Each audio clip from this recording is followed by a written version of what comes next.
Ah, l'hiver. La neige, la pluie, le froid. C'est dans ces conditions-là qu'on a réellement besoin d'un feu pour se réchauffer et se réconforter. Dans certaines conditions, même si cela reste assez rare, il peut être difficile de mettre la main sur des allumes-feu dignes de ce nom. C'est pourquoi on pourra emporter dans son sac à dos un kit de feu qui sera exclusivement destiné à l'allumage. Je tiens à le préciser tout de suite, le kit que j'emporte m'est personnel et n'est absolument pas destiné à la survie, mais plutôt au bushcraft en tant que loisir.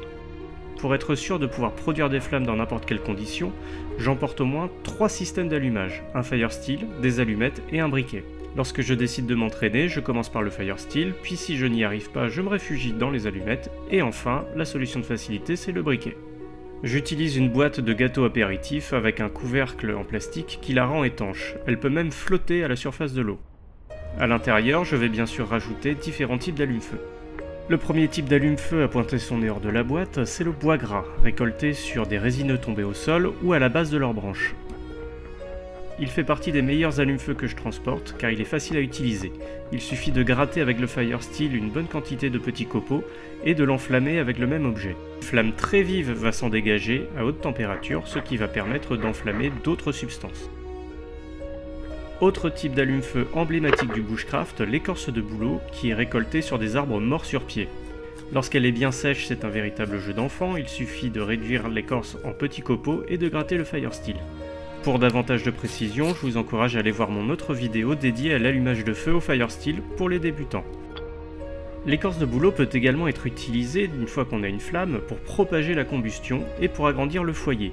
Par exemple, après avoir allumé des flammes grâce au bois gras ou à la résine ou à d'autres allumes-feu. Voici un truc rigolo que j'essaye toujours de transporter emballé au moins dans un film plastique. Il s'agit des cigares qui se développent sur certains roseaux que l'on appelle la massette.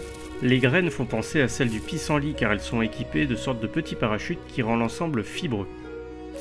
La combustion est fugitive, ce qui rend difficile l'allumage d'un véritable foyer, même si on peut s'en servir plusieurs fois. En revanche, la massette est totalement indiquée pour réaliser un nid qui permettra de propager la braise issue du feu par friction par exemple.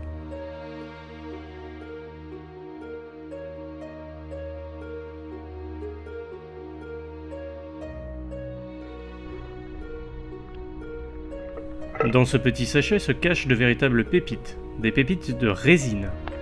Elles ont été récoltées le long des troncs de certains résineux tels que les épicéas ou les Douglas. C'est un allume-feu extrêmement facile à transporter, facile à récolter et facile à utiliser. On en observe parfois de longues coulées sur le tronc de certains arbres. Le seul défaut de cette substance, c'est qu'elle est très difficile à enflammer au fire steel. Il faut pour cela la pulvériser en une poudre extrêmement fine et encore ça reste extrêmement difficile. C'est pour cela que je trimballe toujours un briquet qui permet de faire fondre petit à petit la résine pour que celle-ci s'enflamme. Lorsqu'elle est fondue, on peut facilement en badigeonner l'extrémité d'un petit bout de bois pour en réaliser une allumette improvisée. La flamme obtenue par la combustion d'une seule de ces pépites va durer suffisamment longtemps pour vous permettre d'aller chercher d'autres substances à enflammer, comme par exemple l'écorce de bouleau, qui permet alors de faire grandir son foyer.